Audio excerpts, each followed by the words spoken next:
Olá, companheiras, olá, companheiros, saudações petistas. Sejam muito bem-vindas e muito bem-vindos a mais uma edição do podcast Em Tempos de Guerra, a Esperança é Vermelha. Hoje é sexta-feira, dia 4 de julho. Eu sou o Patrick e toco a conversa junto com vocês. Companheirada, o episódio de hoje do nosso podcast é dedicado a falar da conjuntura, mas também da eleição para as direções do Partido dos Trabalhadores que ocorre neste domingo, dia 6 de julho. A gente começa falando da conjuntura, mas também falaremos sobre como será a eleição para definir os rumos do nosso partido.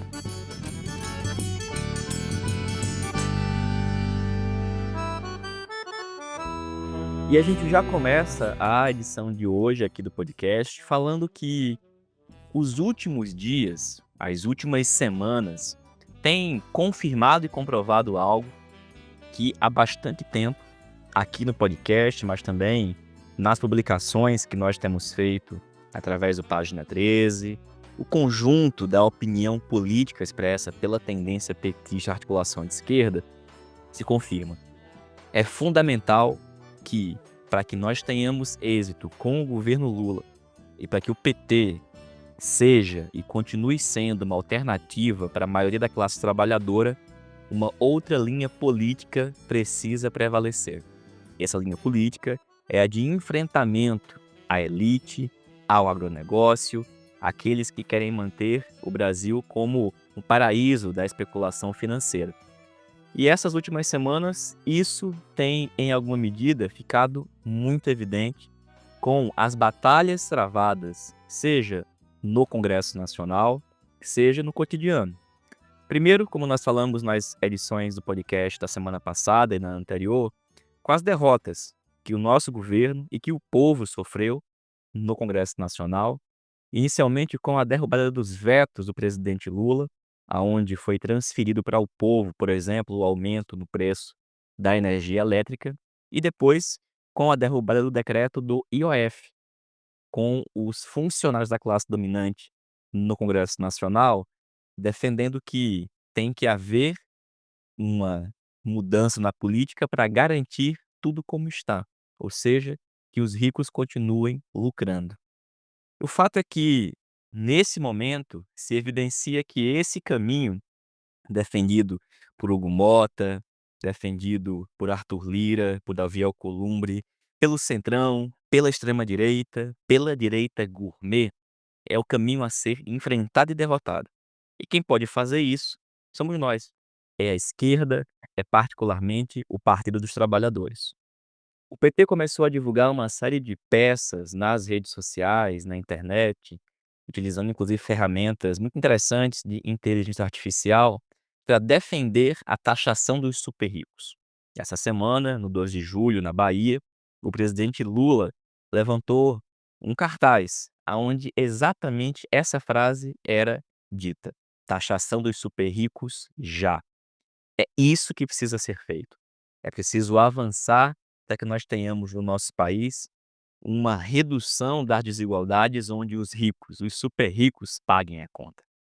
Mas, além disso, é preciso criar as condições para que os ricos paguem a conta e que uma verdadeira justiça tributária, econômica, social se implante.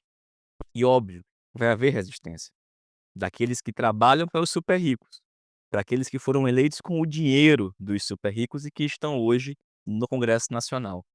Mas, infelizmente, a posição política de muita gente, inclusive do PT, é de negociar com essa gente.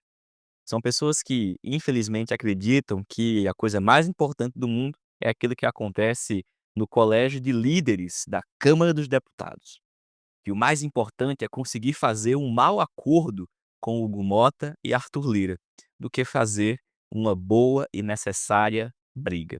Pois é, companheirada, é preciso mudar a política para a gente fazer e comprar boas e importantes brigas, para manter a maioria da classe trabalhadora conosco, do nosso lado, para que a gente não seja confundido com quem tira o couro, o suor e o sangue do povo para viver uma vida de luxo. A gente está caminhando para uma disjuntiva. A gente começa esse mês de julho com essa batalha sendo travada. E ora, daqui a pouquinho, dia 6 de julho, o que o PT vai fazer vai ser decidido pelos seus filiados. É que nesse dia 6 de julho, domingo, ocorre o PED, o processo de eleições diretas do PT. Mas a gente volta a falar disso daqui a pouquinho. A gente começa a edição de hoje escutando o nosso companheiro Walter Pomar, que nesse momento é candidato à presidência nacional do PT, número 120, pela chapa que tem o nome do nosso podcast, Em Tempos de Guerra, a Esperança é Vermelha, 220. Afinal de contas, quando esse podcast aqui surgiu, lá em 2019, mais ou menos nessa mesma época, a gente está completando agora 6 anos de existência. Pois é, a gente surgiu no PED de 2019, para dizer que, em tempos de guerra, a esperança é e continua sendo vermelha. Continuamos aqui 6 anos depois com o nosso podcast, defendendo a mesma linha política, a necessidade de uma mudança no nosso partido, uma estratégia de luta política, uma estratégia que seja organizada em torno de um programa democrático popular, orientada por uma estratégia socialista.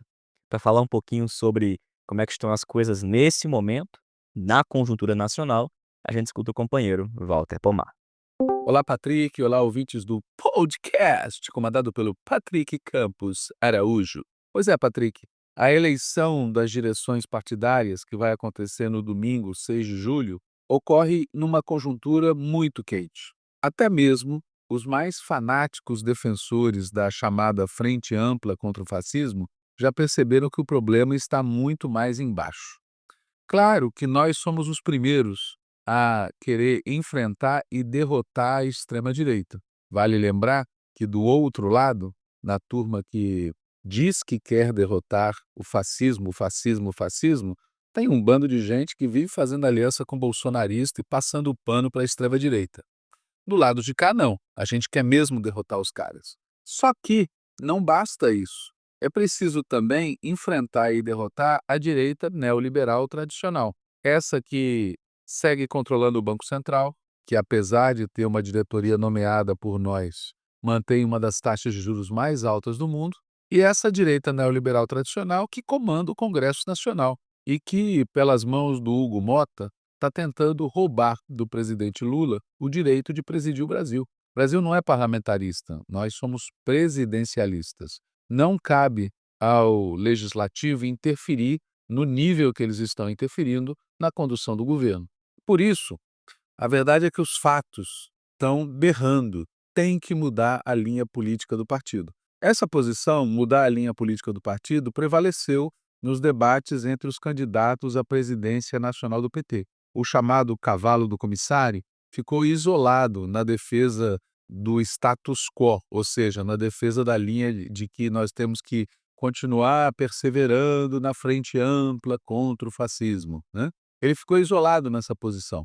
As outras candidaturas, elas disseram claro que é preciso mudar a linha política. E o fato é que tudo o que está acontecendo nas últimas semanas e nos últimos meses está confirmando a tese de quem defende mudar a linha política do partido e quem defende mudar a linha política do governo. O Lula já percebeu isso e vem demonstrando em várias falas, em várias atitudes, que é preciso ir para cima, inclusive e principalmente para cima dos ricos, né? Taxação dos ricos. Agora, claro, como essa não era a política de muita gente dentro do partido, várias lideranças estão batendo cabeça. É o caso da companheira Gleisi, que no meio desse vendaval achou de vir a público defender Mota de ataques pessoais e desqualificados. Nós não somos a favor de fazer ataque pessoal e desqualificado contra ninguém, mas é justo atacar o Hugo Mota. Ele está à cabeça de um Congresso que protege os ricos e poderosos, tem que atacar. Tem gente também que está resistindo a entrar com ação no STF, né? O Quaquá, o famoso Quaquá, foi contra antes e depois que o governo decidiu recorrer ao Supremo, continuou criticando publicamente a posição do governo. Veja, óbvio que tomada isoladamente, a decisão de recorrer ao Supremo não resolve nossos problemas. tem que ter mobilização social, tem que ter disputa política. Mas é óbvio também que se você aceita uma decisão do Congresso que caça o direito do governo governar, cara, acabou o mandato. É isso que o Quaquá quer? Que a gente perca em 2025 a eleição de 2026? Tem gente também buscando fazer um acordo com o Supremo. É o caso do advogado-geral da União, o Jorge Messias, que deu declarações que obviamente têm esse sentido, né. Vamos ver se a gente consegue uma solução política. Ó, nós não queremos que o Supremo, seja intermediário de uma solução política, queremos que o Supremo restabeleça a Constituição. É o governo que governa, não é o legislativo. E tem gente que, de maneira oblíqua, está roçando o alambrado do parlamentarismo. É o caso do senador Jacques Wagner, que é líder do governo, que numa entrevista ao Broadcast News do Estadão, chegou a dizer que talvez seja o caso de retomar a discussão sobre o plebiscito para parlamentarismo. Veja, é um jeito oblíquo de falar. A questão é, houve um plebiscito que afirmou que o Brasil é presidencialista. O Jacques está propondo mudar essa decisão? O Jacques está dizendo que o Congresso está no seu direito de descumprir a Constituição e que precisa de um novo plebiscito para reafirmar o que a Constituição já diz? É um jeito oblíquo que, na verdade, é roçar o alambrado do parlamentarismo, né? Bom, o fato é que boa parte da liderança do governo e boa parte da atual liderança do partido não sabem o que fazer. Exemplo disso é um vídeo divulgado pela campanha do Edinho Silva falando do fascismo na Alemanha, do fascismo na Itália, do fascismo em Portugal, em plena semana em que a gente está enfrentando a direita neoliberal aqui. Veja, é que como ele não pode acusar a direita fascista de estar comandando o Congresso e estar aprovando o que aprovou, tentando caçar o direito do governo de governar, ele fica perdido, porque todo o chip dele é preservar as relações com essa direita neoliberal, né. Enfim, eles estão perdidos, zigue-zagueiam, corre sempre o risco deles sinalizarem para a esquerda, depois ameaçarem dar um cavalo de pau para a direita e podem terminar capotando eles e nós todos, né. Por isso, é muito importante que a gente enfrente o tema. O Brasil precisa de mais recursos para fazer políticas sociais e para ter desenvolvimento. Esses recursos existem, o nosso país é rico, só que ele é profundamente desigual. Por isso, é necessário e é possível cobrar impostos dos ricos. Claro que os próprios ricos ficam em pânico quando ouvem isso, né? O Jornal Nacional, os meios de comunicação, os intelectuais de direita estão todos reclamando, né, que o governo está adotando a estratégia de nós contra eles. Primeiro, vamos colocar a coisa no grau. Quem veio para cima foram eles, não fomos nós. O governo Lula é super moderado. O novo marco fiscal garante imensos recursos para continuar financiando a turma da bufunfa, mas eles não se satisfazem com nada. Eles vieram para cima com tudo porque eles não têm limite. Então, não venham eles dizer que somos nós que estamos atacando, nós estamos nos defendendo. Em segundo lugar, não venham eles falar de nós contra eles. Quando esse cidadão chamado Armínio Fraga vem a público dizer que o salário mínimo tem que ficar congelado por vários anos, o que é isso? Não é eles contra nós? Isso pode? Dizer que tem que taxar os ricos é nós contra eles, isso não pode. Mas eles dizerem que tem que cortar salário mínimo, Bolsa Família, aposentadoria, acabar com o piso constitucional da saúde, acabar com o piso constitucional da educação, desvincular salário mínimo de previdência, fazer reforma administrativa para reduzir as políticas públicas, isso pode? Então, assim, menos, né? O fato é que nós estamos no nosso direito. A sociedade brasileira é profundamente desigual e essa desigualdade é imposta de cima para baixo pelos ricos contra os pobres. E não é só contra os super pobres. Os trabalhadores assalariados, eles sustentam a arrecadação. Os trabalhadores assalariados sustentam a arrecadação pagando imposto e sustentam a arrecadação comprando as coisas, porque tem um imenso imposto sobre o consumo. E os empresários capitalistas não sustentam quase nada. Então, esse é o ponto. O conjunto da classe trabalhadora, os mais remunerados ou os menos remunerados, tem o direito de exigir que os capitalistas paguem. Esse é o ponto. E nisso daí, nós temos toda a razão e é muito positivo que o partido vá para cima com essa posição. Isso comprova que existe espaço para mudar a correlação de forças. Isso comprova que existe espaço para politizar o país. E isso comprova que a gente sabe fazer, e que o que falta é vontade de fazer. O problema é que fazer implica em enfrentar os caras. E esse é o ponto. Tem um setor do partido que não quer fazer esse enfrentamento. Nessa situação, como noutras, a burguesia não nos faltará. Ela mostrou mais uma vez que não tem espaço nenhum para acordo com eles. Por isso, vamos para cima, cobrar imposto dos ricos, e isso é só o começo. Um abraço, Patrick. Valeu, Walter. Obrigado, companheiro. É isso. Vamos para cima. E nós podemos começar a ir para cima neste domingo, dia 6 de julho, votando naqueles candidatos nos municípios, nos estados, nacionalmente, que defendam essa linha política. E para falar um pouquinho de como é que vai funcionar, pessoal, o PED nesse domingo, a gente vai escutar agora a companheira Natália Sena, da Comissão Executiva Nacional do PT. A gente convida a Natália para falar aqui, dando uma orientação de como é que nós, filiados, militantes ao partido, devemos agir nesse domingo para que o processo de eleições diretas tenha o mínimo ou o máximo de lisura, que ele aconteça como uma eleição de um partido de trabalhadores deve acontecer. É a Natália Sena que a gente escuta a partir de agora. Oi, Patrick, ouvintes do nosso podcast Tempos de Guerra, Esperança é Vermelha. Aqui é Natália Sena. Vou falar um pouquinho das nossas orientações para a reta final do PED, né? O PED é nesse domingo, dia 6 de julho de 2025, quando a gente vai em todo o país, em mais de 4.000 municípios, votar para presidente, chapa nacional, para presidente estadual e chapa estadual e para presidente municipal e chapa municipal. A chapa é o voto que vai eleger as direções e o voto em presidente é o voto direto para o presidente em cada um dos 3 níveis. E nessa reta final, eu estou gravando esse áudio na sexta, dia 4, a gente tem aí mais ou menos 2 dias, um pouco menos até o dia do PED, e a gente tem algumas tarefas e eu vou falar um pouquinho sobre essas tarefas para quem está ouvindo o nosso podcast. A primeira e mais importante tarefa é fazer contato com os filiados e filiadas, né. É muito importante que a gente fale pessoalmente, visite, ligue, fale via WhatsApp, fale via redes sociais, que a gente compartilhe os conteúdos da nossa campanha, da nossa chapa, né, que é Em Tempos de Guerra, a Esperança é Vermelha, número 220, e da candidatura do companheiro Walter Pomar para presidente nacional, número 120.